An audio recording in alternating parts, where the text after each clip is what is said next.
இயேசு கிறிஸ்துவின் இனி நாமத்திலே யாருக்கும் என் வாழ்த்து எடுத்துக்கொண்டு இந்த நாள் செய்தியை ஆரம்பிக்கிறேன். ஒரு விஷயம் கூட நாம் ஆண்டவரை நோக்கி ஜெபிப்போமா? கிருபையின் தேவனே, இந்த அருமையான மாலை வேளையிலே ஆண்டவருடைய சமூகத்தில் வந்திருக்கிறோம் அப்பா. இந்த புதன் பரிசுத்தமான புதன், புனித புதன் என்று சொல்லி நாங்கள் இந்த புனித வாரத்திலே ஒதுக்கி வைத்திருக்கிறோம். இந்த நாளிலும் கூட நாங்கள் ஞானமாய் பதிலளித்த அந்த ஆண்டவரை குறித்து தியானிக்கப் போகிறோம் சுவாமி. அதற்கேற்ற வசனங்களை கற்றுக் கொடுத்தீர், ஸ்தோத்திரம் செலுத்துகிறோம்ப்பா. அவற்றை நாங்கள் பிரித்து பார்க்கும் பொழுது ஆவியானவர் நடத்துவீராக. என் சொந்த கருத்துக்கள் வேண்டாம். ஒருவேளை என்னுடைய சொந்த கருத்துக்களை நான் பூர்த்தி வந்திருக்கலாம். அவற்றை எடுத்து போட்டு ஆண்டவருடைய கருத்துக்களை மாத்திரமே, ஆண்டவர் வெளிப்படுத்தும் காரியங்களை மாத்திரமே எல்லோரும் அதை அறிந்து கொள்ளும்படியாய், உணர்ந்து கொள்ளும்படியாய் கர்த்தர் கிருபை அளிக்கும்படி செபிக்கிறோம் சுவாமி. பொறுப்படுத்த ஆசிரியர், இந்த ஊழியத்தை ஆசிரியரையும் பரிசுத்த கருத்தை அர்ப்பணிக்கிறோம், பொறுப்படுத்திக் கொள்ளும். இயேசுவின் நம்ம ஜெபிக்கிறோம் பிதாவே, ஆமென். இந்த நாளிலும் கூட நம்ம புதன்கிழமை ஞானமாய் பதிலளித்த ஆண்டவரை குறித்து நாம் பார்க்க போகிறோம். இதை நம்ம பார்ப்போம்னு சொன்னா, ஞாயிற்றுக்கிழமை நம்ம எருசலேம் தேவாலயத்திற்குள் பிரவேசித்த ஆண்டவரை குறித்து நாம் தியானித்தோம். அவருடைய ஆலய பிரவேசத்தை நம்முடைய சரீரத்திலே அவர் இடம்பெற்றதையும் நம்மோடு கூட அவர் இணைவதையும் நாம் தியானித்து வந்தோம். ஆலயமாகிய நம்முடைய சரீரத்திலே அவர் பிரவேசித்ததை தியானித்தோம். திங்கட்கிழமை அவர் உள்ளே புகுந்தவுடனே அதை பரிசுத்தப்படுத்தும்படியாக அதிலேக எல்லா வியாபாரிகளையும் துரத்திவிட்டார் சொல்லி பார்த்தோம். அதே விதமாக நம்முடைய சரீரத்தில் இருக்கிறதான எல்லா விதமான வியாபார பொருட்களையும் நாம் அதமாக்கும்படியாக நாம் தியானித்தோம். செவ்வாய்க்கிழமை ஆண்டவர் பெற்ற தைலாபிஷேகத்தை குறித்து தியானித்தோம். இந்த நாளிலே சற்று வித்தியாசமாக தியானிக்கப் போகிறோம். அது ஆண்டவர் கொடுத்த ஒரு முக்கியமான போதனை. அதை குறித்து தியானிக்கப் போகிறோம். பலர் இந்த நாட்களிலே தியானிக்கும் பொழுது, பல விதங்களிலே கேள்விகளை கேட்பது உண்டு. நம்மை பல விதமான கேள்விகளை கேட்பது உண்டு சொல்லி பார்க்கிறோம். அதற்கு நாம் தரும் பதில்கள் சில வேளை நம்மையே பாதிக்கும் என்று பார்க்கிறோம். நம்மையே அதே வார்த்தைகள் திரும்ப தாக்குவது உண்டு. நீங்கள் அப்படி சொன்னீர்கள் அல்லவா என்று சொல்லி நம்மை பாதிப்பது உண்டு. சில கருத்துக்களை கேட்கும் பொழுதோ, அது சில விதமான சந்தேகங்களை கேட்கும் பொழுதோ நாம் அதை தெளிவாக போதிக்க முடிவதில்லை. ஆனால் நாம் தேவ ஞானத்தோடு அதை பதிலளித்தால் சொன்னார் கட்டாயமாக வெற்றி பெற முடியும் என்பதில் சந்தேகம் இல்லை என்று பார்க்கிறோம். அடுத்ததாக பார்க்கும் பொழுது, ஊழியத்தின் ஆரம்பத்திலே சாத்தான் தொடுத்த பலவிதமான சோதனை கேள்விகளுக்கு சரியான பதில் கொடுத்து வந்த நம்முடைய ஆண்டவர் கடைசியிலே சாத்தானை பார்த்து அப்பாலே போ என்று கடிந்து கொண்ட பொழுது அவன் ஓடிவிட்டான். அதோடு அவர் வெற்றி பெற்றார் சொல்லி பார்க்கிறோம். மத்தேயு 4ஆம் அதிகாரத்திலே 11ஆம் வசனத்திலே வாசிக்கிறோம். அப்பொழுது பிசாசானவன் அவரை விட்டு விலகி போனான். உடனே தேவதூதர்கள் வந்து அவருக்கு பணிவிடை செய்தார்கள் சொல்லி பார்க்கிறோம். பிசாசு விலகுவதும் தேவதூதர்கள் வருவதும் வந்து பணிவிடை செய்வதுமாக மத்தேயு பார்த்தார். நான் லூக்கா சற்று வித்தியாசமாக சொல்லியிருக்கிறார். என்ன சொன்னா பிசாசானவன் சோனெல்லாம் முடிந்த பின்பு சில காலம் அவரை விட்டு விலகி போனார். இயேசுவை சோதனைக்காரன் அந்த உபவாசம் முடிந்த உடனே அந்த உபவாச மலையிலே சந்தித்ததோடு கூட விட்டு விடாமல் தொடர்ந்து அவருடைய ஊழியத்தை பார்க்கும்படியாகவும், ஊழிய நேரத்திலே அவரோடு கூட இடைப்படும்படியாகவும் அநேக விதமான மக்கள் மூலமாக செயல்பட்டான்னு சொல்லி பார்க்கிறோம். அதைத்தான் நாளை நாம் தியானிக்கப் போகிறோம். அடுத்தபடியாக பார்த்தோம்னு சொன்னாக்கா, முதலாவது சோதனை என்ன? அப்பொழுது பரிசேயர் போய் பேச்சிலே அவரை அகப்படும்படியாக யோசனை பண்ணி என்று நமக்கு இதை மத்தேயு 22ஆம் அதிகாரத்திலே 15ஆம் வசனத்திலே வாசிக்கிறோம். 16ஆம் வசனத்திலே தங்கள் சீஷரையும் ஏரோதையரும் அழைத்து அனுப்பினார்கள். பரிசேயர் என்ன செஞ்சாங்கனாக்கா, அவங்க சில சீஷர் வச்சிருந்தாங்க. இவர்கள் கூட ஏரோதையர்னு சொன்னா அந்த கவர்னருடைய அடியாட்கள் சில பேர் கூட இருந்தாங்க. அவங்கள கூட அனுப்பிச்சு வச்சாங்க. அவங்க வந்து என்ன சொன்னாங்கன்னா, போதகரே, நீ சத்தியம் உள்ளவர் என்றும் தேவனுடைய மார்க்கத்தை சத்தியமாய் போதிக்கிறார் என்றும் நீ முகந்தாட்சண்யம் இல்லாதவர்களை இருந்து எவனை குறித்தும் கவலைப்படாமல் அக்கறை இல்லாமல் இருப்பு என்றும் அன்பிருக்கிறோம் சொல்லி சொன்னார். முதலாவதாக ஒரு வீண் புகழ்ச்சி. ஆண்டவர் சத்தியமுள்ள தேவன், அவர் சத்தியமுள்ளவர் என்பதை அவர்கள் ஒப்புக்கொள்கிறார்கள். அதை யதார்த்தமான காரியங்களை சத்தியமாக பேசுவார்கள் சொல்லி அதையே போதிக்கிறார் சொல்லியும் அவரை முதலாக புகழ்ச்சி கொடுத்தார்கள். அதற்கு பிறகு மிகுந்த தைரியமாக யாரை பற்றியும் கவலைப்படாமல் பதில் சொல்வார் என்று சொல்லி அவர்கள் முதலாவதாக போற்றினார்கள். பிறகு அவர் கேட்ட ஒரு கேள்வி, ஆதலால் உமக்கு எப்படி தோன்றுகிறது? ராயனுக்கு வரி கொடுப்பது நியாயமா அல்லவோ? இதை எங்களுக்கு சொல்லும் என்று கேட்டார்கள் என்று நாம் இந்த காரியத்தை 17ஆம் வசனத்திலே வாசிக்கிறோம். அந்த காலத்திலே பார்ப்போம் சொன்னா, எருசலேம் முழுவதுமாக யூதர்கள் எல்லோருமாக கலிலேயரும் கூட ரோமன் கட்டுப்பாட்டுக்குள் இருந்தார்கள்.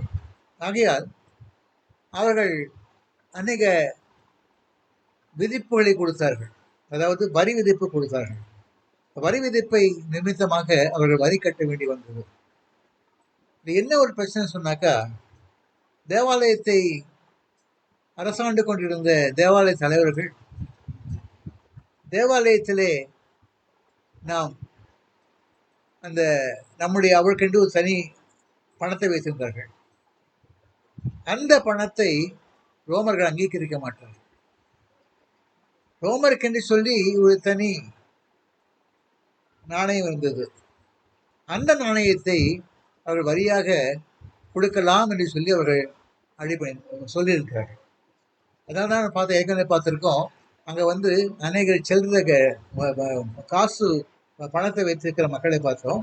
அவங்க வந்து அந்த ரோமருடைய காணிக்கைகளை கொண்டு வந்து ஆளுக்கு செலுத்த முடியாது. ஆகையால் அதற்கு பதிலாக ஒரு மணி எக்ஸ்சேஞ்ச், அதாவது அந்த ரோமருடைய காணிக்கைகளை கொண்டு வந்து பணத்தை கொண்டு வந்து அதை யூதருடைய பணமாக மாற்ற வேண்டும். மாற்றப்பட்ட யூதர் பணத்தை மாற்றம்தான் அவங்க உள்ளே செலுத்தலாம் சொல்லி சொல்லியிருக்காங்க. இப்போ இவங்க கேள்வி என்னன்னாக்கா, வரி செலுத்துகிறதா, வரி செலுத்தலாமா கூடாதா என்று எங்களுக்கு வெளிப்படுத்துங்கன்னு சொல்லி அவர் கேட்டார் சொல்லி பார்க்கலாம். இப்போ இந்த நம்ம இன்னும் கொஞ்சம் ஆழமா பார்த்தோம்னாக்கா, உடனே இயேசு என்ன செஞ்சாரு? சரி, வரி செலுத்துகிற காசை கொண்டு வாங்கன்னு சொன்னாங்க. உடனே அவங்க வந்து ரோமன் காணிக்கை காசை கொண்டு வந்து கொடுத்தாங்க. அதை பார்க்கும்பொழுது அதில் ஒருத்தருடைய படம் இருந்தது. யார் படம்னு சொன்னா அது ராயனுடையது என்று சொன்னாங்க. அப்போ உடனே அவர் என்ன சொன்னானாக்கா, ராயனுடையதை ராயனுக்கும் தேவனுடையதை தேவனுக்கும் செலுத்துங்கள் என்று சொன்னார். அப்போ இந்த வரி செலுத்தணும்னு சொன்னாக்கா ராயனுடைய பணத்தை தான் நீங்க பயன்படுத்தணும். அதே வழியிலே தேவனுக்கு செலுத்த வேண்டிய பணத்தை நீங்க வித்தியாசமாக செலுத்தலாம்னு சொல்லி அவர்கள் சொன்னார். ஏன்னா இங்க வந்து அவங்க அந்த மத தலைவர்களையும் அவர்கள் குற்றம் கண்டுபிடிக்கவில்லை. அதே விதமாக ராயனுடைய மக்களையும் அந்த அரசாங்க மக்களையும் குற்றம் கண்டுபிடிக்கவில்லை. ஆகையால் குற்றப்படுத்தவில்லை. ஆகையால் இந்த இடத்துல வந்து 2 பேரையும் சாட்டிஸ்ஃபை பண்ண முடியாத ஒரு விற்பனை கொடுத்து வச்சிருப்பாங்க. இப்போ இதுல ஒரு முக்கியமான நம்ம யோசிக்க வேண்டிய காரியம் வந்து, அன்றைய நிலையும் இன்றைய நிலையும் ஒப்பிட்டு பார்க்க வேண்டியிருக்கிறது. இப்போ நீங்க நல்லா யோசித்து பார்த்தோம்னாக்கா, இதை வந்து ஒரு இன்சிடென்ட் வந்து மத்தேயு 17ஆம் அதிகாரத்துல 24ஆம் வசனத்தை வாசிக்கிறோம். அவர்கள் கப்பர்நகூமில் இருந்தபோது வரிப்பணம் வாங்குகிறவள் பேதுருவிடத்தில் வந்து உங்கள் போதகர் வரிப்பணம் செலுத்துகிறார் இல்லையா என்று கேட்டார். ஆமா, செலுத்துறாங்க சொல்லிட்டார். ஏன்னா வரிப்பணம் செலுத்தி ஆக வேண்டும். கப்பனூரில் இருக்கிற கல்லியரும் சரி, யூதாவில் இருக்கிற யூதர்களும் சரி, வரிப்பணம் செலுத்ததான் ஆக வேண்டும். ஆகையால் தேசம் செலுத்துறாங்களா சொல்லி கேள்வி கேட்டாங்க. அதுக்கு அவர் சொன்னாரு, ஆனா பேரு போய் இந்த காரியத்தை குறித்து டிஸ்கஸ் பண்ணல. அவங்க கேட்டாங்க, சொல்லிட்டாரு, முடிஞ்சு போச்சுன்னு நினைச்சிட்டாரு. ஆனா ஆண்டவர் அதை விடவில்லை. அதே 14ஆம் அதிகாரத்துல 25ஆம் வசனத்துல வாசிக்கிறோம், அவன் வீட்டிற்குள் வந்தபோது அவன் பேசுறதுக்கு முன்னமே, வந்து கம்ப்ளைண்ட் பண்ணதுக்கு முன்னமே, இந்த மாதிரி வரி கேட்கறாங்க, கொடுக்கலாமா கூடாதா சொல்லி கேட்கறதுக்கு முன்னாடியே இயேசு அவனுக்கு சொன்னாரு, சீமோனே, உனக்கு எப்படி தோன்றுகிறது? பூமியின் ராஜாக்கள் தீர்வையும் வரியையும் தங்கள் பிள்ளைகளிடத்திலோ அல்லது அந்நியரிடத்திலோ யாரிடம் வாங்குகிறார்கள் கேட்டார். அதுக்கு பேதுரு, அந்நியரிடத்தில் வாங்குகிறார்கள் என்றார். அப்பொழுது இயேசு, அப்படியானால் பிள்ளைகள் செலுத்த வேண்டியது இல்லையே என்று சொல்லி ஒரு கேள்வி கேட்டார். ஏன்னா இதை முக்கியமான ஒரு காரியம் சொன்னாக்கா, அந்த பகுதியிலே தேவனுடைய பிள்ளைகளுக்கு வரி செலுத்த வேண்டும் என்ற ஒரு கட்டுப்பாடு இருந்தது. அதைதான் அவர் கேள்வி கேட்டார். பிள்ளைகளா இருக்கும் பொழுது செய்யலாமா சொல்லி கேட்டார். ஏன்னா யூதர்கள் எல்லாம் தன்னோட ராஜ்யம் வேற வித்தியாசமான ராஜ்யம். இயேசு வரப்போகிறார், அவர் வந்த பிறகு அவர்தான் ராஜாவாக அரசாளுவார், தாவீதின் சிங்காசனத்தை அவர் மேற்கொள்வார் சொல்லி அவர் காத்திருந்தார்கள். ஆகையால் அவர்கள் தேவனுடைய பிள்ளைகள் சொல்லிக் கொண்டு வரி செலுத்துவதற்கு அவர்கள் கொஞ்சம் சங்கோச்சப்பட்டிருந்தார்கள். அதைத்தான் அந்த இடத்திலே அவர் குறிப்பிட்டு சொன்னார். அப்பொழுது பேதுரு கூட சொன்னார், அது எல்லாம் பிள்ளைகள் கிட்ட தான், இல்லை அணில்கள் தான் வாங்குவாங்க, பிள்ளைகிட்ட வாங்க மாட்டாங்கன்னு சொன்னார். இந்த நிலைமையில தான் அவங்க இருந்தாங்க. வரி செலுத்தி கொடுக்கறதா கூடாதான்னு சொல்லி தெரியாத குழப்பத்தில் இருந்தாங்க. ஏன்னா அவங்க நினைச்சிட்டு இருந்தாங்க, நாமெல்லாம் ரோமருக்கு அடிமைகள் கிடையாது, நம்ம விடுவிப்பதற்காக இயேசு கிறிஸ்து வரப்போகிறார், கிறிஸ்து வரப்போகிறார், அவர் நம்ம விடுவிப்பார் சொல்லி காத்திருக்காங்க. ஆனா இயேசு சொன்ன காரியம் என்னன்னாக்கா, 27ஆம் வசனத்துல, அதே மத்திய 17ஆம் அதிகாரத்துல 27ஆம் வசனத்துல, ஆகிலும் அவர் அவர்களுக்கு இடர் உண்டாகாதபடிக்கு நீ கடலுக்கு போய் தூண்டில் போட்டு முதலாவது அகப்படுகிற ஒரு மீனை பிடித்து தன் வாயை திறந்து பார், ஒரு வெள்ளி பணத்தை காண்பாய், அதை எடுத்து எனக்காகவும் உனக்காகவும் அழுது கொடு என்று சொன்னார். இந்த ஒரு காரியம் தான் ரொம்ப அதிசயமா இருந்தது. ஏன்னா இங்க ராயனுடைய முத்திரைத்த ஒரு நாணயமும் அல்ல, யூதர்கள் மாற்றாக கொடுக்கப்பட்ட ஒரு நாணயமும் அல்ல. இது ஒரு வித்தியாசமான நாணயம். இது ஒரு வெள்ளி பணம். வெள்ளி பணம் சொன்னாக்கா அதுக்கு ரோமர்களும் ஒப்புக்கொள்வார்கள், அதே நேரத்தில் யூதர்களும் ஒப்புக்கொள்வார்கள். அந்த பணத்தை நீ வரியாக செலுத்துன்னு சொல்லி ஒரு ஒரு விதமாக ஒரு நோட்டீஸ் கொடுத்தா பார்க்குறோம். இப்போ இது பல வேளைகளில் நமக்கு ரொம்ப வசதியாக இருக்கும். இதை நம்ம சில காரியங்களை பார்க்க வேண்டியிருக்குது. இந்த இந்த காலங்களில் இந்த மாதிரி கம்பல்ஷன் நமக்கு உண்டு. அது என்னன்னாக்கா, நம்ம வரி கட்டணமா வேண்டாமா அது இருக்கலாம். இப்போ நான் ஒரு கம்பெனியில் ஒர்க் பண்ணிட்டு இருந்தேன், இந்தியாவில் இருக்க ஒரு கம்பெனியில். அந்த கம்பெனி ஒர்க் பண்ணும் பொழுது என்ன செஞ்சாங்கனாக்கா, அந்த கம்பெனி ஆட்கள் அவர்கள் ஒரு இந்து மேனேஜ்மெண்ட் இருக்குது. ஆகையால் இந்து மேனேஜ்மெண்ட் இருக்க அந்த மக்கள் ஏதோ ஒரு நன்மை பெறணும்னு சொல்லிட்டு பக்கத்தில் இருக்கதான அந்த ஆதி பராசக்தி கோயிலில் போய் அந்த பராசக்தியுடைய அந்த ஆதி பராசக்தி கோயில் ஞாபகம் சரியில்லை, ஏதோ ஒன்று. ஆனால் ஒன்று அதில் அவங்க சங்கராச்சாரியருக்கு ஒரு பொன் ஆபரணம் போடணும்னு சொல்லி டிசைட் பண்ணாங்க. அதுக்காக ஒரு கமிட்டி ஆரம்பிச்சாங்க. இந்த கமிட்டி பேர் வெங்கடேஸ்வரா கமிட்டி என்று போட்டிருந்தது. இந்த வெங்கடேஸ்வரா கமிட்டிக்கு அந்த கம்பெனியில் ஒர்க் பண்ண எல்லா மக்களும் ஆளுக்கு அவங்களுடைய தகுதிக்கேற்ப, அதாவது ஸ்டாஃபுக்கு, ஆஃபீஸர்ஸுக்கு, எக்ஸிக்யூட்டிவ்ஸுக்கு தனித்தனியாக வச்சுருந்தாங்க, அமௌண்ட் வச்சுருந்தாங்க. அதை செலுத்தும்படியாக அவங்க நீங்கள் செக் கொடுங்க, வெங்கடேஸ்வரா ட்ரஸ்ட்னு சொல்லி போட்டு கொடுங்க, நாங்கள் வந்து அதை அனுப்பிச்சி வைக்கிறோம் சொல்லி அந்த எல்லா டிபார்ட்மெண்ட்ஸும் நோட்டீஸ் கொடுத்தாங்க. இது எனக்கும் வந்தது. நான் பார்க்கும் பொழுது என்னுடைய செக்கில் வெங்கடேஸ்வரா ட்ரஸ்ட் என்று சொல்லி போட்டு கையெழுத்து போட்டு பண்ணி கொடுக்கலாமா கூடாதா என்று எனக்கு பெரிய சந்தேகம் இருந்தது. இப்போ நான் என்ன பண்ணேன், பல பேர்களோட போய் கேள்வி கேட்டு பார்த்தேன், செய்யலாமா கூடாதா சொல்லி கேட்டேன். அப்படி கேட்கும் பொழுது ஒரு குறிப்பிட்ட ஊழியக்காரர் சொன்னாரு, அது வந்து ராயருக்கு கொடுக்க வேண்டிய ராயத்துக்கு கொடுத்துரு, கத்தருக்கு கொடுத்துரு. ஐயா, இவர் ராயருக்கு கொடுக்க வேண்டிய கடனா கொடுத்துரு. ஏன்னா நீ வந்து சம்பளம் வாங்குறது ராயக்கிட்ட தான் வாங்கிட்டு இருக்க, ராயருக்கு வேண்டிய பணத்தை நீ கொடுத்துருன்னு சொல்லி அவர் அட்வைஸ் பண்ணார். இன்னொரு ஊழியருக்கு போய் பார்த்தேன். அந்த ஊழியர் சொல்றாரு, ஆனாலும் உன் பேரே தானியல் என்ற அந்த மனிதர் வந்து தலைவர் ராஜாவுடைய அந்த சிற்பத்திற்கு வழங்க ஆயத்தமாக இல்லை. சிங்க கவியிலே போடுவதிருந்தாலும் கூட அவன் ஆயத்தமாக இல்லை. ஐயா, நீ எக்ஸாம்பிள் காமிக்கிறது மட்டுமாக நான் செய்ய மாட்டேன்னு சொல்லி எக்ஸ்கியூஸ் பண்ண முடியாது சொன்னார். எனக்கு கொஞ்சம் குழப்பம் இருந்தது. ஆண்டவருடைய சந்தையில வந்து ஜெபித்தேன். அப்ப நான் ஜெபித்த பொழுது ஆண்டவனை காட்டிய வசனம் மத்தேயு 17 அதிகாரம் 27 வசனம் தான். என்ன சொன்னாரு, நான் உனக்கு காண்பிப்பேன், நான் உனக்கு ஒரு வழி காண்பிப்பேன்.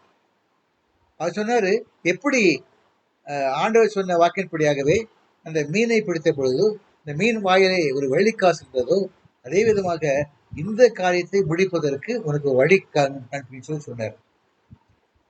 அந்த வழியை அவர் என்னோட கூட ஆவியில உணர்த்தி விட்டார்.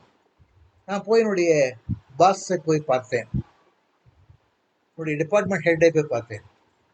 அவர் கேட்டார், என்னவா செக் ரெடியா இருக்கா அப்படின்னு கேட்டார்.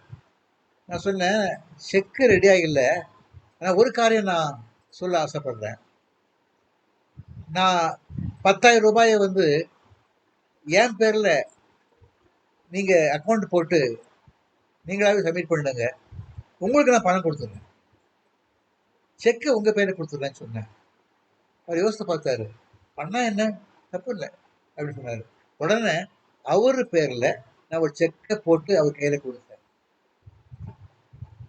அதுக்கு பிறகு அவருடைய செக் புக்கில் எடுத்து அந்த ட்ரஸ்ட் பேர்ல போட்டு, அந்த ட்ரஸ்ட் பேர்ல போட்டு அவர் மணியை போட்டு உடனே ஒரு ஆபீஸ் போய் கூப்பிட்டு இந்த 2 செக்கையும் கொண்டு போய் பேங்க்ல போடுன்னு சொன்னார். என்னை பொறுத்தவரை நான் வெங்கடேஸ்வரா ட்ரஸ்ட்டுக்கு பணம் கொடுக்கவில்லை. அருமையான என்னுடைய நண்பருக்கு தான் அந்த பணத்தை கொடுத்தேன். அவர் என்ன பண்ணாரு, அந்த பணத்தை அவர் ஒரு ட்ரஸ்ட்டுக்கு பயன்படுத்திக்கலாம், அது எனக்கு தெரியாது, ஏன்னா அவருக்கு இஷ்டம், அது அவருடைய காரியம். இவ்விதமாக இந்த காரியத்தை வெல்லும்படியாக கர்த்தர் கிருபை அளித்தார்னு சொல்லி கர்த்தர் ஸ்தோத்திரம் செலுத்துகிறேன். விதமாகவே நமக்கும் கூட இப்படியாக கவர்மெண்ட் சொல்லுகிற சில வரிகளை, விசேஷமாக அவருடைய தெய்வங்களுக்கு கொடுக்க வேண்டிய வரிகளை கொடுக்காம தப்பிப்பதற்கு ஒரே வழி என்று சொன்னார், ஜெபம்தான். ஜெபித்த பொழுது கர்த்தர் வழிகாட்டுவார், நாம் விடுதலை பெற முடியும் சொல்லி அறிந்திருக்கிறோம். இதற்காக கர்த்தரை ஸ்தோத்திரிக்கிறேன். அடுத்தபடியாக இன்னொரு சோதனைக்கு நான் பார்க்க போகிறோம். அது என்ன சோதனை சொன்னால், சோதனை 2 மத்தேயு 22 அதிகாரத்திலே 35 வசனத்தை வாசிக்கிறோம். எவர்களில் நியாயஸ்தாத்தை ஒருவன் அவரை சோதிக்கும்படி, போதகரே, நியாயப்பிரமாணத்திலே எந்த கற்பனை பிரதானமானது என்று கேட்டார். அவர் உடனே அந்த பிரமாணங்கள்ல வந்து ஷார்ட் ஃபார்ம்ல சொன்னாரு. அது எல்லாருக்கும் தெரிஞ்ச விஷயம்தான். அந்த ஷார்ட் ஃபார்ம்ல வந்து இந்த மாதிரி தேவனாய கர்த்தரை நீ முழு இருதயத்தோடும், முழு மனதோடும், முழு விடத்தோடும் அன்பு கூறுவாயாகன்னு சொல்லி, அதே போல் உன்னை நேசிப்பது போல் உன் பெண்ணை நேசிப்ப சொல்லி இந்த 2 கற்பனை இருக்குது. 2 கற்பனை அடிப்படையில் தான் இவ்விரண்டு கற்பனைகளின் நியாயப்பிரமாணம் முழுவதும் தீர்க்கதரிசிகளும் அடங்கி இருக்குதுன்னு சொன்னார். அப்போ அந்த கற்பனையோட இம்பார்ட்டன்ஸை வந்து ஆண்டவர் இயேசு கிறிஸ்து அறிந்து இருந்தாருன்னு சொல்லி பார்க்கிறோம். என்ன ஒரு பிரச்சனைனாக்கா, இந்த காலங்களில் அநேக கிறிஸ்தவர்கள் இதற்கு எதிரிடையாக இருக்கிறாங்க சொல்லி பார்க்குறோம். ஏன்னா அவங்க வந்து தவறான முறையிலே பவுல் எழுதிய கடிதங்களை படித்தது நிமித்தமாக அவர்கள் வந்து அந்த பழைய ஏற்பாட்டில் இருக்கிறதான கற்பனைகளையும் தேவனுடைய கட்டளைகளையும் உதாசீனப்படுத்த பார்க்கிறோம். இயேசு கிறிஸ்துவோ அதை மதித்தார். மதித்து அதை குறித்து அவர் சொன்னார். 2 கற்பனையும் ஞாபகமானம் முழுவதும் இதில் தான் அடங்கி இருக்குன்னு சொல்லி அந்த கற்பனை குறித்து அவர் பெருமையாக சொன்னார். அதே கற்பனைகளை வீட்டில் சர்ச்சில் வந்து அங்கே ஒவ்வொன்றா வாசிக்கும் பொழுது, கர்த்தாவே எங்களுக்கு இறங்கி இந்த பிரமாதத்தை கைக்கொண்டு எங்களுக்கு உதவி செய்யும் சொல்லி சொல்லும்படியாக எழுதப்பட்டிருந்தது. அதை மக்கள் சொல்லுவார்கள். இந்த ஒரு குறிப்பிட்ட ஜப கூட்டத்திலே அநேக நம்முடைய சபையை சார்ந்த ஆண்களும் அதில் பங்கு பெற்றிருந்தார்கள். அதிலே வந்து அவர் என்ன சொல்லுவாருனாக்கா, அது தவறு. நம்ம வந்து இந்த பிரமாணத்தை குறித்த அந்த பகுதியை நம்ம வந்து கிறுக்கி போட்டிருந்தோம், நம்முடைய ஜெபவசனம் எடுத்து கிழிச்சி போட்டிருந்தோம்னு சொல்லி சொல்றாரு. ஏன்னா அவர் என்ன சொல்றாரு, கற்பனைக்கு அடுபடிப்படியாக நாம் கர்த்தரிடம் கேட்கக்கூடாது. 10 கற்பனை போடப்பட்டிருந்தது. அந்த 10 கற்பனை ஒவ்வொன்றாக சொல்வார் நம்முடைய போதகர் ஐயா அவர்கள். தொடர்ந்து நம்ம வந்து பிதாவே எங்களுக்கு இறங்கி இந்த பிரமாதத்தை கைக்கொள்ளுங்கிற உதவி செய்யும் சொல்லி சொல்வாரு. இப்போ நம்ம சொல்றதை வந்து தவறுன்னு சொல்லி அந்த நபர் சொல்வதும், இன்னும் நம்முடைய ஒரு மூப்பர்கள் வீட்டில் எங்கள் சபை சார்ந்த ஒரு மூப்பர்கள் வீட்டில் தான் இந்த கூட்டம் நடக்குது.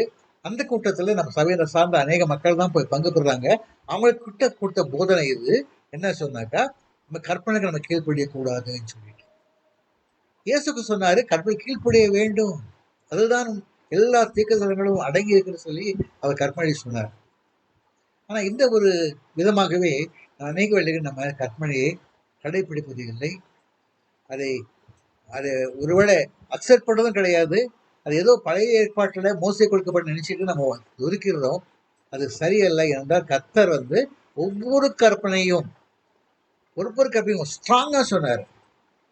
விபசாரம் செய்யாதே என்று சொன்ன ஒரு வார்த்தை இருந்தது. ஒன்னு அவர் சொல்றாரு, நான் சொல்லுகிறேன், ஒரு பெண்ணை இச்சையோடு பார்த்தாலே விபசாரம் செய்தாக விட்டது சொன்னார். கொலை செய்யாதிருப்பதாக என்ற வார்த்தை இருக்கிறது.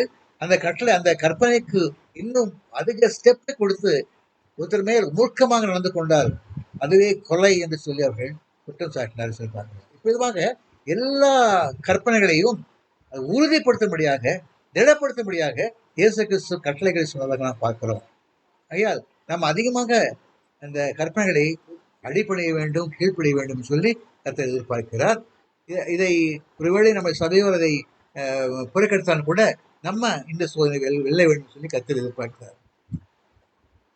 இன்னொருத்தர பார்க்கறோம்னாக்கா, இன்னொருத்தர் அதிகவர் வந்தான். அவன் வந்து ஒரு வாலிப பையன். அவன் வந்து இயேசுவை பார்த்து மத்திய 10ஆம் அதிகாரத்துல 16ஆம் வசனத்துல, அப்பொழுது ஒருவன் வந்து அவரை நோக்கி, நல்ல போதகரே, நித்திய ஜீவனை அடையும்படிக்கு நான் என்ன நன்மை செய்ய வேண்டும் சொல்லி கேட்டான். அப்போ அவர் அவன்கிட்ட சொன்னாரு, நீ என்னை வந்து நல்ல போதகன்னு சொல்லி ரைஸ் வைக்க வேண்டாம். ஆனா நீ செய்ய வேண்டிய ஒரு காரியம் என்னன்னாக்கா, ஒரு காரியம்தான்.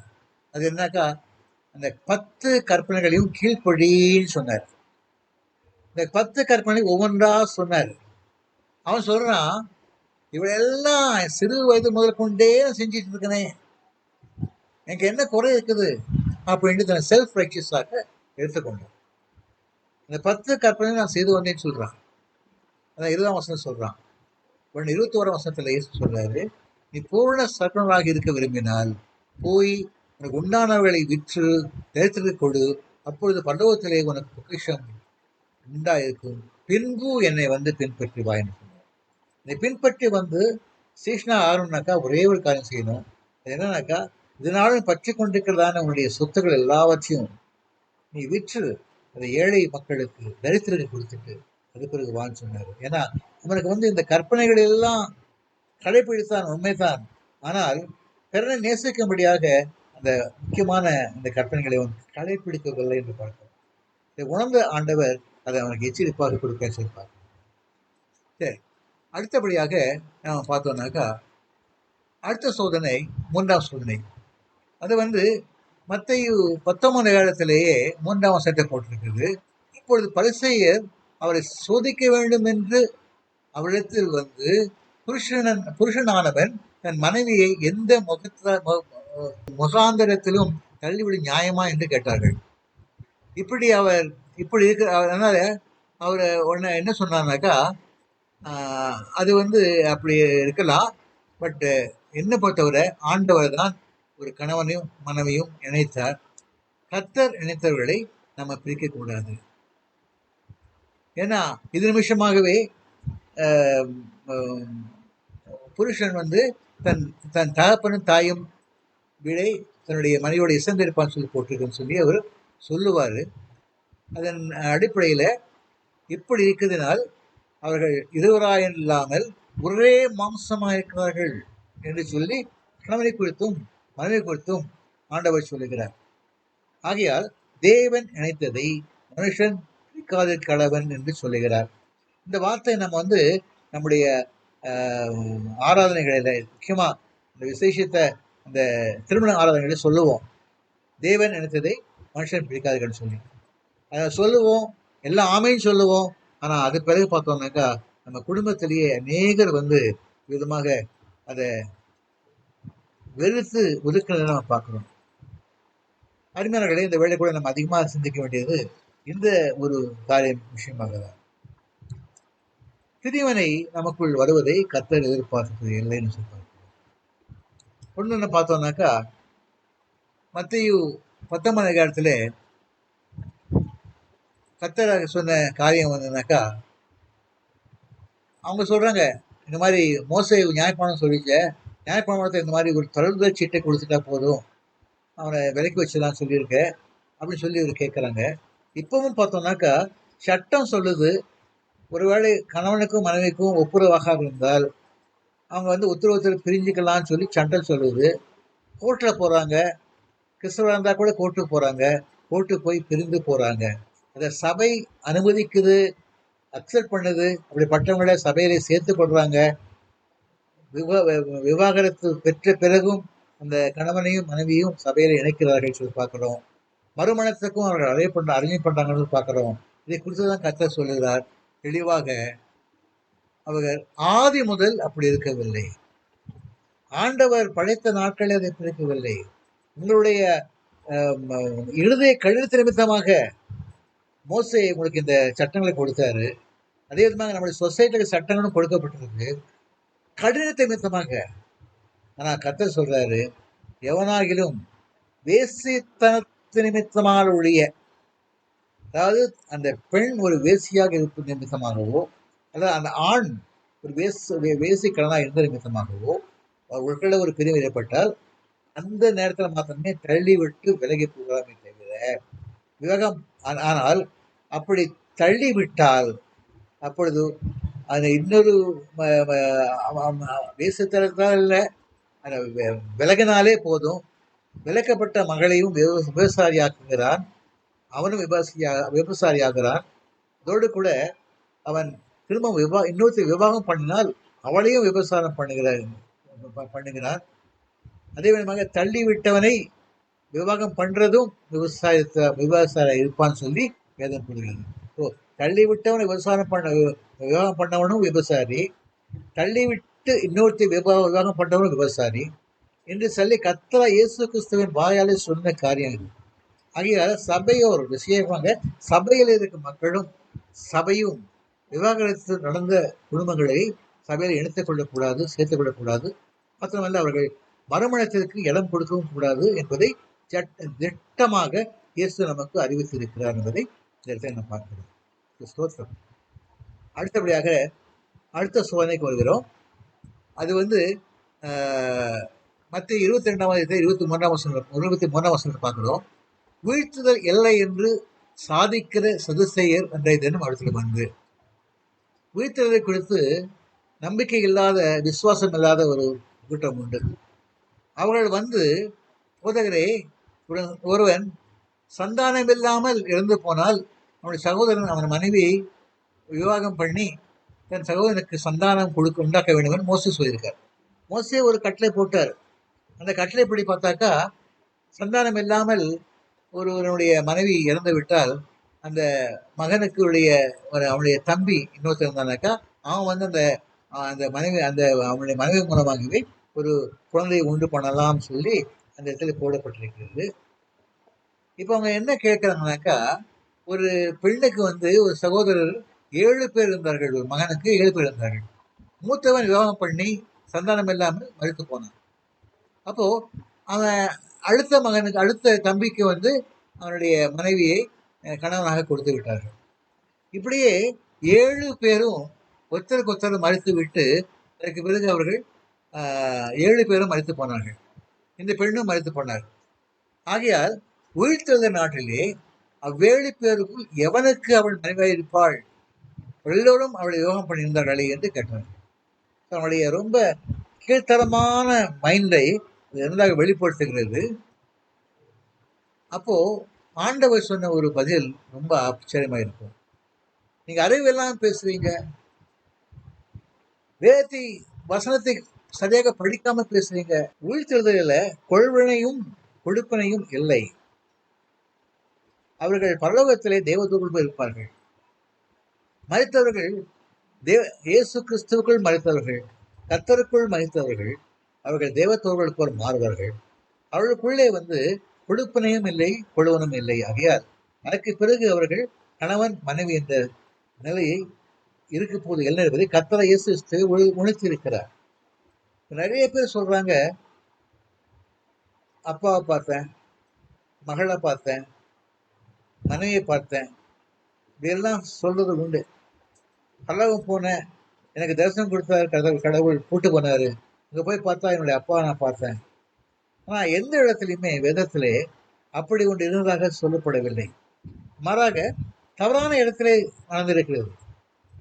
ஆபிரகாம் மடியிலே இருந்த லாசரை குறித்து ஆண்டவர் இயேசு கிறிஸ்து சாட்சி சொன்னார். அது இயேசு கிறிஸ்து எங்கு அந்த மாபெரும் இருந்தாரோ அதே இடத்திற்கு அவன் சென்றான் என்பதை தான் காட்டுவதை தவிர, ஆபிரகாம் மடி என்று ஒரு மடி உண்டு, அந்த மடியிலே போய் நாம உறவாட முடியும் என்று சொல்லி அவர் இதை வெளிப்படுத்தவில்லை.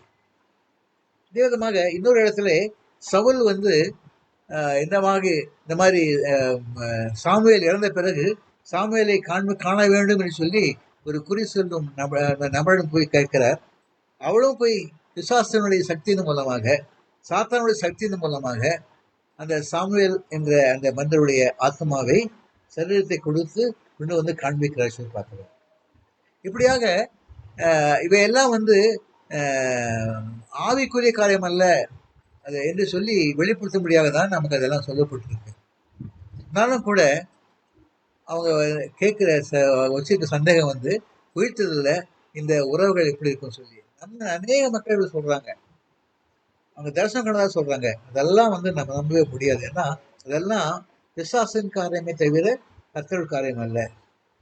ஏன்னா 32 வசனம் அப்படி சொல்றது. மேலும் மரித்தோர் உயிர்த்தெழுதல் பற்றி அவர் என்ன சொல்றாருன்னா, ஆபிரகாமின் தேவனும் ஈசாக்கின் தேவனும் யாக்கோபின் தேவனாம் இருக்கிறேன் என்று தேவனால் உங்களுக்கு உரைக்கப்பட்டிருக்கிறதை விசுவாசிக்கவில்லையா?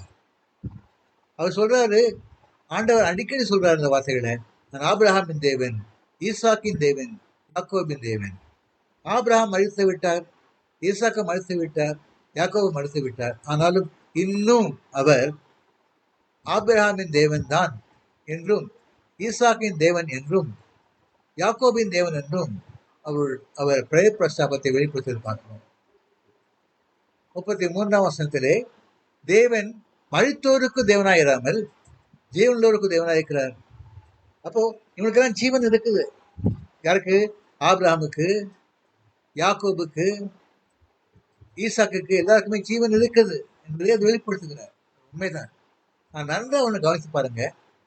ஜீவனுள்ளோருக்கு தேவனாக இருக்கிறார் சொல்லி போட்டிருக்கவில்லை, நித்திய ஜீவன் என்று அந்த வார்த்தை போடப்படவில்லை. நித்திய ஜீவன் என்பது ஆபிரகாமும் சரி, ஈசாக்கும் சரி, யாக்கோவும் சரி, இயேசு கிறிஸ்துவின் நாளில் தான் அதை வெளிப்படுத்துமே கிடைக்குமே தவிர முன்பதாக நிச்சய ஜீவனுக்கு இடம் இல்லை என்று பார்க்கிறோம். நம்ம பார்க்கிறோம்னாக்கா ரோமர் 18ஆம் அதிகாரத்தில் ரொம்ப கிளியரா போட்டிருக்கு. அழித்தோன் குறித்ததும் அப்படியே இருக்கும். அழிவில்லாததாக விதைக்கப்படும், அழிவு உள்ளதாய் விதைக்கப்படும், அழிவில்லாததாய் எழுந்திருக்கும். கனவீனமுள்ளதாய் விதைக்கப்படும், மகிமையாய் எழுந்திருக்கும். பலவீனமுள்ளதாய் விதைக்கப்படும், பலமுள்ளதாய் எழுந்திருக்கும். ஜென்ம சரீரம் விதைக்கப்படும், ஆவிக்குரிய சரீரம் எழுந்திருக்கும். ஜென்ம சரீரம் உண்டு, ஆவிக்குரிய சரீரம் என்று சொல்லி அவர் அதை நமக்கு 1 கொரிந்தியர், மன்னிக்கவும் ரோமன் போட்டிருக்கேன், 1 கொரிந்தியர் 17ஆம் அதிகாரத்திலே 42, 43, 44 வசனங்களிலே அவர் சொல்லுகிறார். ரோமர் அல்ல, 1 குருந்தியர் புத்தகத்திலே அவர் எழுதி தெளிவுபடுத்தியிருக்கிறார். இதை நாம் நன்றாக கவனித்து பார்க்க வேண்டும். நம்முடைய வாழ்க்கையிலே அதை அபியாசப்படுத்துங்கள். அழிவற்றவனாக நான் விதிக்கப்பட்டிருந்தால் கூட, அழிவுள்ளவனாக நான் விதிக்கப்பட்டால் கூட, அழிவில்லாதவனாக நான் எழுந்திருப்பேன் என்பது சந்தேகமில்லை. கனவீனமற்ற நிலையில் நான் விதிக்கப்பட்டாலும் கூட மகிமையாய் எழுந்திருப்பேன் என்று சந்தேகமில்லை. பலவீனமுள்ள மகனாக நான் விதிக்கப்பட்டாலும் கூட பலமுள்ள மகனாய் எழுந்திருப்பேன் என்பது சந்தேகமில்லை. என்னுடைய ஜன்ம சரீரம் விதைக்கப்படும், ஆனால் ஆவிக்குரிய சரீரமோ எழுந்திருக்கும் என்பதை சந்தேகமில்லை என்பதை உணர்ந்திருக்கிறோம். இந்த இரண்டும் உண்டு என்பதை அறிந்து கொள்ள வேண்டும். யோவான் 10ஆம் அதிகாரம் 10ஆம் வசனத்திலே, திருடன் திருடவும் கொல்லவும் அழிக்கவும் வருகிறானே என்று என்றுக்கும் வரான், நானோ அவர் ஜீவன் உண்டாயிருக்கவும் அது பரிபூர்ணப்படும் வந்தேன்னு சொல்றாரு. இங்க கூட ஜீவன் சொல்ற ஜீவன் உண்டாயிருக்கும், பரிபூர்ணப்படும். பரிபூர்ணமான ஜீவன் நான் இருக்குமே தவிர நித்திய ஜீவன் உண்டு என்று அவர் சொல்லவில்லை. எப்பொழுது கிடைக்கும் என்று சொன்னால், யோவான் 3:14 பார்க்கிறோம், தம்முடைய ஒரே பேரான குமாரனாக இயேசு கிறிஸ்துவை விசுவாசிக்கிறவனோ அவன் கெட்டு போகாமல் நித்திய ஜீவன் அடையும்படிக்கு அவர் தந்தர்களை இவ்வளவாய் உலகத்தை அன்பு கொடுத்தார் சொன்னார். அப்போ அவன் நித்திய ஜீவனை பெறுவனாக்கா இயேசு கிறிஸ்துவை விசுவாசிக்க வேண்டும். இயேசுவை நம்பினால்தான் அந்த ரட்சிப்பு கிடைக்கும், அந்த நித்திய ஜீவன் கிடைக்கும். அதுவரையும் நித்தியவன் கிடைக்க முடியாது. ஜீவன் இருக்கும், சந்தேகம் இல்லை. சுலபமாக நாம் 1 தெசலோனிக்கேயரிலே 4ஆம் அதிகாரத்தை வசனம் சொன்னாங்க 16ஆம் வசனத்துல, ஏனெனில் கர்த்தர் தாமே ஆரவாரத்தோடும் பிரதான தூதன் சத்தத்தோடும் தேவ எக்கோலத்தோடும் வானத்திலிருந்து இறங்கி வருவார். அப்பொழுது கிறிஸ்துவுக்குள் மரித்தவர்கள் முதலாவது எழுந்திருப்பார்கள். கிறிஸ்துவுக்குள் மரித்தவர்கள் ஆபிரகாம் எழுந்திருப்பார், ஈசாக்கு எழுந்திருப்பார், யாக்கோபு எழுந்திருப்பார். அவர்கள் யாவருமாக எழுந்து புதிய மனிதர்களாக எழுந்து அவர்கள் நித்திய ஜீவனை பெற்றவர்களாக எழுந்து வருவார்கள், இயேசுவோடு கூட வருவார்கள். அப்பொழுது உயிரோடு இருக்கும் நாமும் கர்த்தருக்கு எதிர்கொண்டு போக மேகங்கள் மேல் அவரோடு கூட ஆகாயத்தில் எடுத்துக் கொள்ளப்படுவோம். இதுமா எப்பொழுதும் கர்த்தரோடு இருப்பான்னு சொன்னா, எப்பொழுதும் இருப்பதுன்னா நித்திய ஜீவன். இப்போ இருக்கிற ஒரு ஜீவன் இருக்குது, அந்த ஜீவன் நம்ம விட்டு பிரிந்து போகலாம், நாம் மனிதர்களோட ஒன்றாக மாறுவோம். இல்லை என்றால் அந்த ஜீவன் நமக்குள்ள இருக்கும். ஆனால் வரும் நாளிலே நமக்குள் பருவமாக்கப்பட்டு நாம் புதிய செயலை ஜெயித்து கொண்டவர்களாக இயேசுவோடு கூட இணைக்கப்பட்டு கர்த்தரோடு கூட நாங்கள் நித்திய ஜீவனை பெற்று வாழ்ந்திருப்போம் என்பதுதான் அதை குறிப்பிட்டிருக்கிறது. அந்த ஒரு ஞானத்தை நாம் பெற்றுக்கொள்ள வேண்டும் சொல்லி எதிர்பார்க்கிறோம். கர்த்தர் விதமாக தன்னுடைய சோதனைகள் மத்தியிலே எல்லாவற்றையும் வெளிப்படுத்தியிருக்கார். கர்த்தர் ஸ்தோத்திரம் செலுத்துவோம். இந்த நாளை கூட நம்ம ஒரு விஷயங்களை ஜெபம் பண்ணுவோம். அன்பின் ஆண்டவரே, இந்த நாளிலும் கூட ஆண்டவரே, நாங்கள் ஆண்டவர் சந்தித்த வெவ்வேறு விதமான சோதனைகளை நாங்கள் ஒப்பிட்டு பார்த்தோம். இந்த சோதனைகள் மூலமாக பல விதமான போதனைகளை கொடுத்தாரப்பா. இந்த போதனைகளை நாங்கள் கேட்டோம், விசுவாசித்தோம், நம்பினோம். அந்த படியாகவே நாங்கள் வாழ்க்கையை தெரிவித்தாரோம் சுவாமி. வாழ்க்கையில் ஆண்டவரே, நாங்கள் எங்களை சீர்படுத்திக் கொள்ளத்தக்கதான கிருபை தந்து, உண்மையான தேவனை அனுப்பின கிருபை தந்து, தேவனை கனப்படுத்த கிருபை தந்து, உலகத்திலே அன்றைக்கு இயேசு கிறிஸ்துவை சோதித்தது போலவே எங்களையும் பல விதமான சோதனைக்குள் அகப்பட செய்யும் பொழுது, விதமான கேள்விகளை கேட்கும் பொழுது தகுந்த பதில் கொடுக்கும்படியாய் ஆண்டவரே எங்களை ஞானத்தை தரும் ஜெபிக்கிறோம். ஆம் ஆண்டவரே, இழைப்படைந்தவனுக்கு கொடுக்கக்கூடிய பதிலை, தர்க்கம் செய்யும் மக்களுக்கு வேண்டிய பதிலையும், நம்மை குற்றம் படுத்தும் மக்களுக்கு வேண்டிய பதிலையும் கொடுக்கக்கூடிய சரியான பதிலை என் நாவிலே ஆவியானவர் தரும்படி ஜெபிக்கிறோம். அது நிமித்தமாய் கர்த்தர் சொன்ன வாக்கின்படியாகவே நாங்கள் என்ன பேச வேண்டும் சொல்லி நாங்கள் நினைக்க வேண்டாம். அந்த வேளையிலே யார் உங்களை குற்றப்படுத்தாலும் சரி, யார் உங்களை தர்க்கத்திற்கு இழுத்தாலும் சரி, ரோடு பேசுவதற்கு ஆண்டவர் வார்த்தைகளை கொடுப்பார். நம்பிக்கையோடு காத்திருப்போம். சரியான வழியிலே கர்த்தர் நமக்கு வெளிப்படுத்துவார். சரியான வார்த்தைகளை நாவிலே கொடுப்பார். நாம் அந்த நாவை வைத்து நாம் பேசுவோம். கர்த்தரை போலவே நாங்கள் வெற்றி பெற்று இருப்போம் சொல்லி அறிந்திருக்கிறோம். சோதனைக்குள் விழாதபடி கர்த்தர் குறிப்பிட்டு போவார்கள். எல்லா துதிக்கு நாம் மாற்றம் எடுத்துக்கொண்டோம். இயேசுவை நாம் தினம் கெடுக்கிறார். ஆமென். ஆமென். கர்த்தர் ஸ்தோத்திரம். கர்த்தர் தொடர்ந்து இந்த நாளில் கூட நாங்கள் முக்கியமாக ஒரு காரியம் சொல்ல போகிறேன். இது தொடர்ந்து நாங்கள் இன்னும் 2-3 நாள் கூட இருக்குது. இந்த 3 நாட்களும் கூட தொடர்ந்து நாங்கள் வந்து இந்தமாக ஆண்டவருடைய நாமத்தை மகிமைப்படுத்த போகிறோம். நீங்கள் தொடர்ந்து எல்லாரும் வாருங்கள், வந்து பங்கு பெறுங்கள், இந்த ஊழியத்தில் பங்கு பெறுங்கள். இந்த ஊழியமானது இந்த ஒரு வாரமும் நிகழ்வு இல்லாமல் இருக்கிறது. அதற்கு பிறகு நாங்கள் வருகிற வாரத்திலே 7ஆம் தேதியிலே இருந்து நாங்கள் சிரமமாக கூட போகிறோம். ஒவ்வொரு செவ்வாய்க்கிழமையும், ஒவ்வொரு வியாழக்கிழமையும், ஒவ்வொரு சனிக்கிழமையும் நாங்கள் ஒன்றாக கூடி ஜெபிக்க போகிறோம். தேவ செய்தியை பகிர்ந்து கொள்ள போகிறோம். அது நிமித்தமாக நீங்கள் வாருங்கள், வந்து பங்கு பெறுங்கள். இது நிமித்தமாக அநேக அற்புதங்கள் நடக்கிறது. இந்த அற்புதங்களை பெற்றுக்கொள்ள அழைக்கிறோம். கர்த்தர் ஸ்தோத்திரம். வருகிற 7ஆம் தேதியிலிருந்து நாங்கள் ஆரம்பிக்க போகிறோம். 7ஆம் தேதியிலே நம் மத்தியிலே ஜான் ஜோசப் அவர்கள் வெற்றி ஊழியங்கள் என்று சொல்லி சென்னையில் ஒரு மகத்தான ஊழியம். அவர்கள் வந்து நம்மோடு கூட தேவ செய்தியை பகிர்ந்து கொள்வார்கள். அவர்கள் அருமையான ஊழியம் செய்கிறார்கள். அநேக சபையில் கட்டியிருக்கிறார்கள், கட்டி திறந்து வைத்திருக்கிறார்கள். மற்றவங்க ஒவ்வொரு நாளும் காலையில் 5:30 மணிக்கெல்லாம் பார்த்தீங்கன்னாக்கா ஒரு ஜெபக்கூடு இருக்கிறது. இந்த ஜெபகையில வந்து நாட்டிற்காக மிகுந்த பாரத்தோடு ஜெபிப்பார்கள். இதில் பங்கு பெறுங்கள். கர்த்தர் ஆசீர்வதிப்பாராக. இந்த ஊழியத்திலே கர்த்தர் உங்களுக்கு கனப்படுத்தும்படியாக நீங்கள் வாருங்கள், பங்கு பெறுங்கள். கர்த்தர் ஆசீர்வதிப்பார். யாவருக்கும் நன்றி.